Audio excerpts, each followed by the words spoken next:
자, 여러분 안녕하세요. 다양한 직업군을 모시고 나의 진로 고민에도 도움이 될 수 있는 꽃보다 취업의 잡아라 시간입니다. 오늘은 어떤 분을 모셨냐면 세상 여기저기 많은 것 같지만 정작 필요할 때는 주변에 찾기가 그렇게 힘들다는 직업, 바로 변호사 전종혁 변호사님 모시겠습니다. 박수로 부탁드릴게요. 안녕하세요, 전종혁 변호사님. 간단한 소개 부탁드리겠습니다. 일반적인 소개가 너무 심심하시면 FM으로. 안녕하십니까? 저는 자랑스러운 네, 안녕하세요. 네, 저는 법무부의 한원의 파트너 변호사라고 있는 전중혁 변호사라고 합니다. 반갑습니다.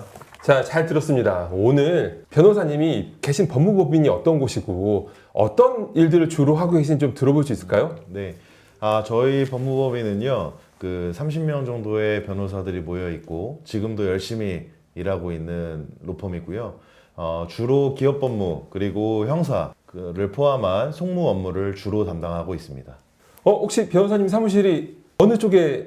저희 삼성동입니다. 삼성동. 네. 저희 사무실이랑 근처에 계신데? 맞습니다. 네. 원래 사실 알고 있던 사실이었는데 놀란 척하기도 시간이 종종 식사하러 오세요. 네. 지금 사실 수많은 대학생들이 취준생 분들조차도 계속해서 진로에 대한 고민을 하고 있어요.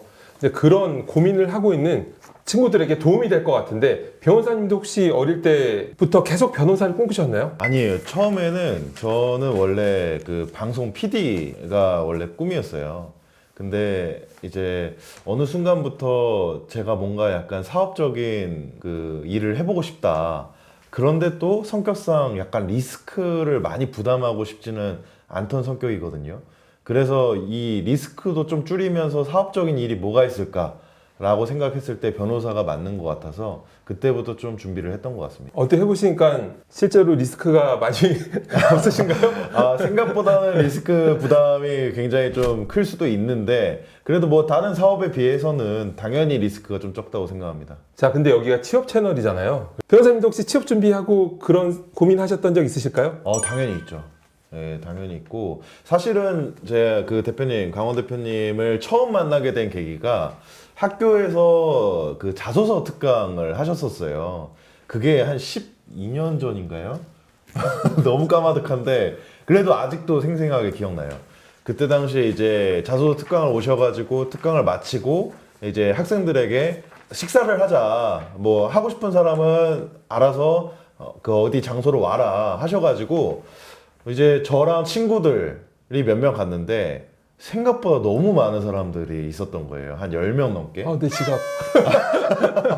그때 치킨집이었잖아요. 그죠? 근데 그때도 이제 오히려 저는 특강 이후에 또 이제 정말 진솔하게 얘기해 주시는 부분을 듣고 굉장히 도움을 많이 받았는데 이게 되게 신기한 게 제가 특강을 듣기 전에 한 몇 개 이제 회사에 이제 원서를 내봤어요. 그때는 서류 통과가 없었던 것 같거든요. 근데 그 이후에 특강과 이제 인사 담당자들이 좋아하는 포인트 이런 부분을 좀 생각을 하고 이제 쓰니까 그 다음에 바로 붙은 게 기아차. 네, 정말 신기했던 경험이고 그래서 그때부터 약간 강원 대표님을 약간 신뢰했던 것 같고 지금까지 10몇 년 동안 인연이 이어졌던 것 같습니다. 제가 정말 파릇파릇하고 앳되고 귀엽고 상큼하던 시절에 상큼하지는 않았어요.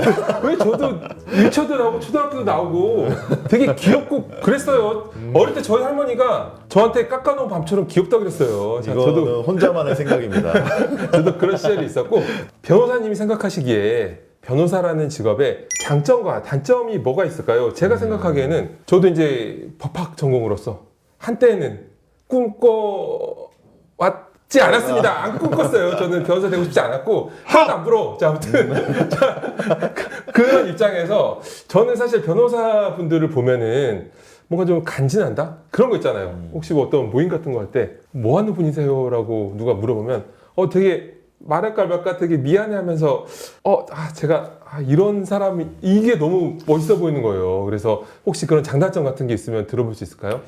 요즘에는 근데 이제 변호사분들도 많아져서 뭐 간지 이런 건 아닌 것 같고 일단 단점부터 좀 말씀을 드리자면 너무 심한 야근 대체적으로 이제 로펌에 소속되어 있는 변호사분들은 기본적으로 야근을 뭐 10시, 11시까지는 한다고 생각을 하고 그게 또 당연한 약간 관례라서 좀 그런 부분이 힘들지 않을까.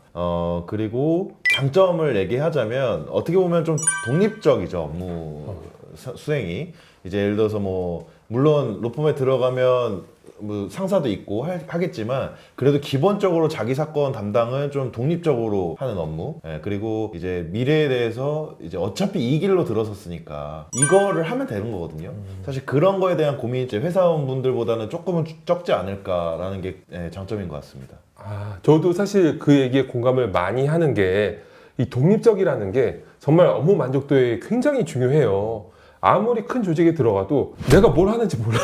이게 너무 다 분업화되어 있으니까 내가 대체 뭘 하고 있는 건지 오늘 밤새서 일을 했는데 전체 어떤 시스템이나 수익에 창출되는 그 연결고리가 안 보이니까 부속품 같고 그래서 만족도가 낮은데 그런데 저도 이제 사업을 해보니까 변호사나 전문직 분들 뵈면은 내가 어떤 사람을 만나고 오면 게임하듯이 내 경험치 쌓이고 내 레벨이 올라가는 것 같고 어떤 프로젝트 맡으면은 그것도 나의 어떤 레벨업 이런 느낌이 회사원들은 좀 만들기가 힘들어요. 그래서 정말 큰 장점이라 생각하고요. 그런데 이제 약간 요즘에는 기업 근무 환경이 너무나 좋아지다 보니까 사실 변호사분들 중에서도 기업을 선호하는 경향이 굉장히 커지고 있어요. 네. 앞으로도 점점 커지지 않을까 좀 싶긴 해요. 기업에서 이제 변호사로 계시는 분들은 좀 뭔가 기업과 무기가 대등하죠. 일반 직원들하고 이제 다르게 대등해서 뭐 굉장히 이제 다양한 분야로 갈 수 있는 제일 장점이 동급이라 생각해요. 누구랑 만나도 변호사라는 얘기를 갖고 하면은 어디서 이제 뭐 더 아래의 어떤 그런 느낌으로 가는 건 아닌 것 같아서 자격이 여러 가지 자격이 좋아진다라는 생각이 들고요. 자, 그러면 혹시 변호사가 되기 위해서 준비해야 될 것은 뭔가요? 일단 요즘에는 사법고시가 없어졌기 때문에 일단 로스쿨 입학을 무조건 하셔야 되는데 로스쿨 입학에는 중요한 요소가 이제 학점, 그리고 영어, 그리고 리트 이게 일단 1차 서류 평가거든요.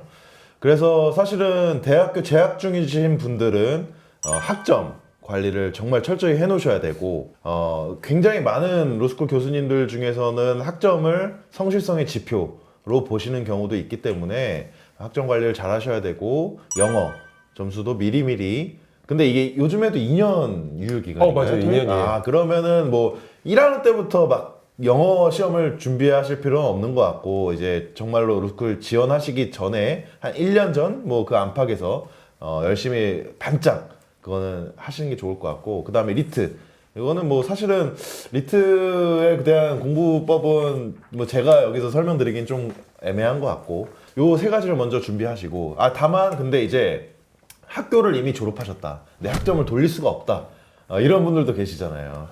근데 그런 분들도 절대 희망 놓치지 않으셔도 됩니다. 왜냐하면 로스쿨에서는 점차 요즘에 특수 분야 그러니까 어떤 사회에서 특수한 경험을 갖고 있던 분들이 변호사를 하는 것도 굉장히 좋아하기 때문에 그런 경험을 좀 잘 살려서 자소서를 쓰시면은 굉장히 좀 좋을 것 같습니다. 자, 여러분 잘 들으셨죠? 로스쿨 입시도 그렇고 취업도 그렇고 원래 이런 말이 있어요. 여러분, 한 번 지나간 학점은 돌아오지 않습니다. 국적은 바꿔도 학점은 못 바꾼다. 그러니까 학점 관리는 어쨌든 간에 뭐 요즘 뭐 변화하고 있다고 하지만 그래도 준비하시는 게 좋을 것 같고요. 자, 로스쿨 입시도 이제 그렇고 변호사 시험도 이제 통과하신 거니까 굉장히 어려운 시험들을 통과하셨는데 변호사님만의 공부 비법이 있을까요? 저도 좀 저희 취준생분들, 대학생분들 공부해야 된단 말이에요. 좀 알려주세요. 혼자 말지 말고. 사실 제가 고등학교 때까지는 막 공부를 막 그렇게 특출나게 잘한다라는 생각은 안 해봤고 그래도 대학교에서는 정말 열심히 했고 그때 이제 어떻게 보면 이런 게 공부인가? 라는 생각을 해본 적은 있거든요. 근데 그 생각 중에 하나는 반복인 것 같습니다. 기출문제의 반복. 그러니까 어떤 시험을 준비를 할 때 그 기출들이 쌓이잖아요. 그러면 그 기출들을 계속 봐서 그 모르는 게 없을 정도가 딱 되면 그 시험은 조금은 통과하는 게 어떻게 보면은 수월해지더라고요. 저는 반복풀이. 저는 그걸 핵심이라고 봅니다. 반복풀이. 핵심입니다. 여러분, 교과서 위주로 보시면 돼요라는 그런 식상한 멘트는 안 하셨으니까 반복풀이는 그래도 그거보다는 좀 더 업그레이드된 게 맞아요. 그러니까 열심히 하셔야 되고요. 자, 제가 취업 채널을 운영하고 있지만 사실 우리 다 알고 있죠. 모두 알고 있어요. 어릴 때 내가 초등학교 때 막 쭈쭈바 빨고 다니고 이럴 때부터 회사원이 꿈이었던 친구들은 별로 없어요. 다들 뭔가 이런저런 꿈을 꾸다가 이제 대학교 3, 4학년 되면 난파선처럼 어디 떠밀리듯이 취업 준비를 하게 된 경우가 많은데 특별한 꿈이 있어도 실패가 두려워서 도전을 못하고 있는 친구들이 굉장히 많아요. 그런 이제 친구들한테 해주고 싶은 말씀이 있으시다면 한 말씀 부탁드리겠습니다.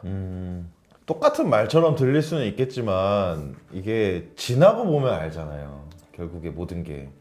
근데 지나고 보면 한 3번까지는 인생에 큰 타격을 주지 않는 것 같거든요.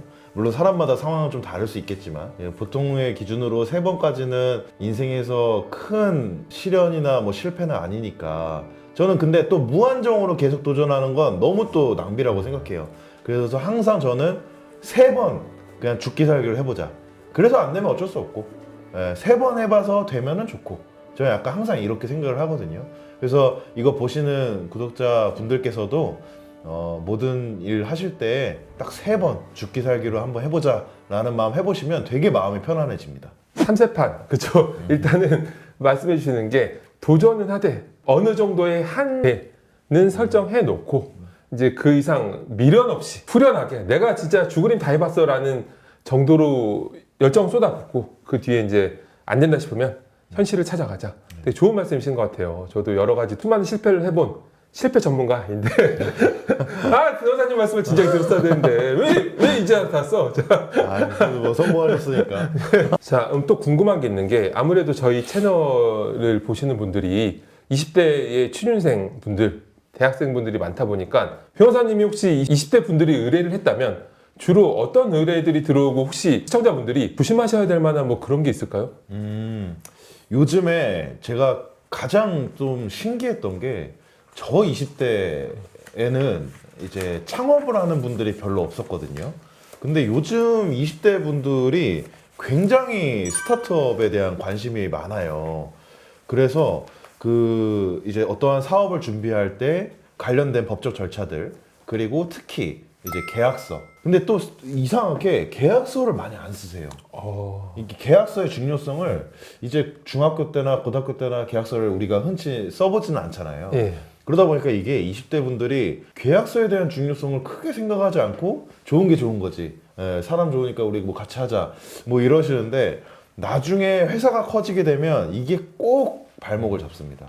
그래서 미리미리 사업 초기부터 계약서는 확실히 작성을 하고 가시는 습관을 들이시는 게 굉장히 사업이 안정합니다. 나중에 가면. 저희 PD님, 부대표님이 다 저희 계약서 썼어요.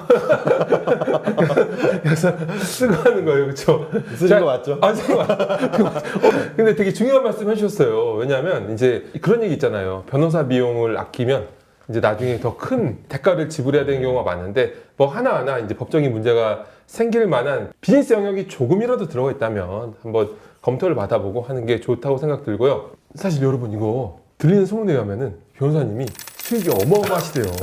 젊은 변호사분들 중에서는 거의 탑급이 될 정도로 수익이 굉장히 많으신데 또 여러 기업의 법률 고문도 하고 계시고 이따 혹시 촬영 끝나고 회 한 잔씩 다 붙으시다 빨리 꺼시죠.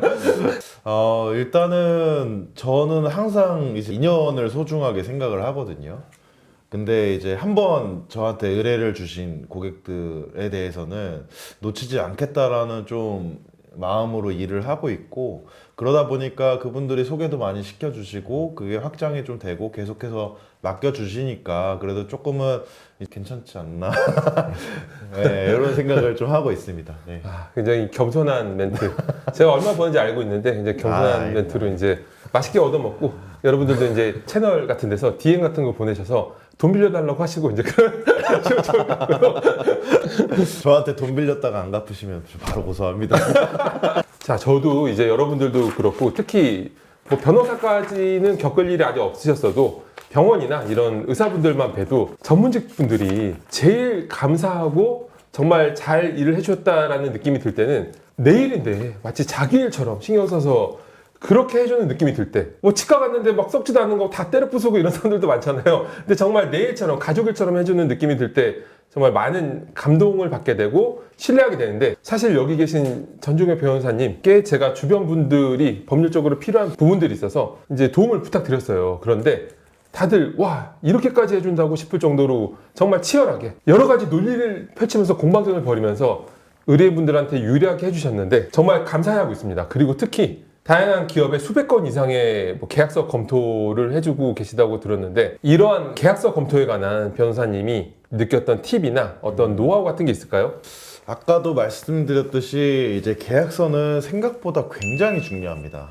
이제 그 나중에 서로 간의 이견 차이는 사람 간에도 있잖아요. 그러면 이 업무를 하는 데 있어서 이견 차이는 반드시 발생하고 이때 해석의 기준점이 되는 게 계약서거든요. 그래서 계약서는 항상 작성하시고 항상 검토 받으시라 이 말 드리고 싶고, 두 번째는 내 편에 서서만 계약서를 검토하면 안 됩니다.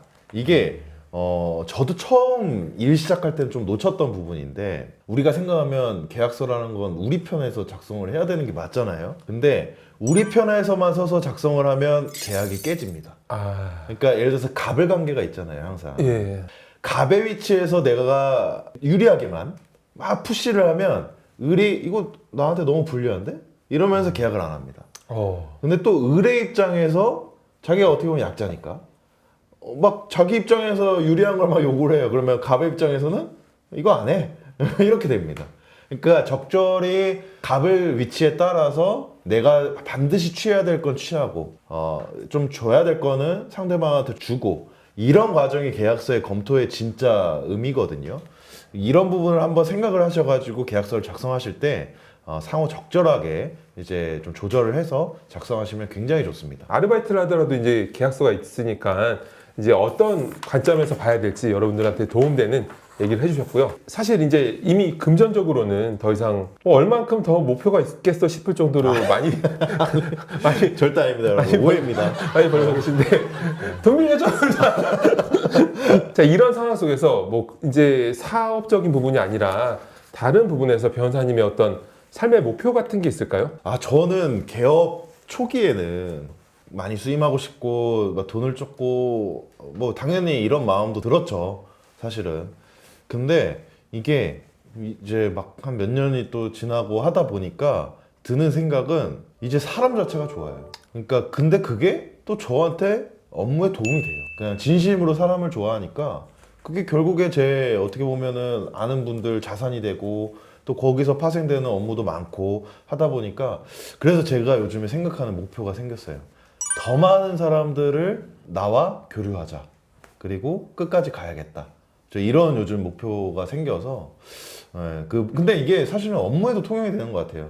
자기 클라이언트, 그래서 자기 고객, 그리고 아니면 자기 회사, 소속되어 있는 회사, 이 인연을 되게 소중하게 생각하면은 업무할 때 조금은 좀 힘이 나거든요. 그리고 좀 더 열정도 생기고, 그런 마음으로 하시면은 굉장히 좀 도움 많이 될 것 같습니다. 이거는 근데 지금 변호사님이 본인 얘기를 해주시면서도 이것 또한 여러분들한테 다 도움이 될 만한, 사실 우리가 어떤 일을 할 때 이제 그 일 자체만 보고 있으면은 버티기가 어려워요. 어떻게 이걸 브레이크 없이 30년을 해. 근데 이제 그 외에 본인의 어떤 의미를 부여하면서 또 이제 다양한 어떤 관계 측면에서 그렇게 일만 보고 있는 게 아니라 일 자체에 다른 어떤 또 대승적인 그런 의미도 부여한다는 것 자체가 여러분들이 어떤 업무를 하든 간에 도움이 되실 것 같고요. 혹시 마지막으로 인터뷰 내용을 보고 계신 20대 분들에게 해주실 말씀이 있을까요? 근데 솔직히 저는 이제 제가 인생을 엄청 많이 산 것도 아니니까 인생 조언을 하기는 조금 그런 것 같고, 차라리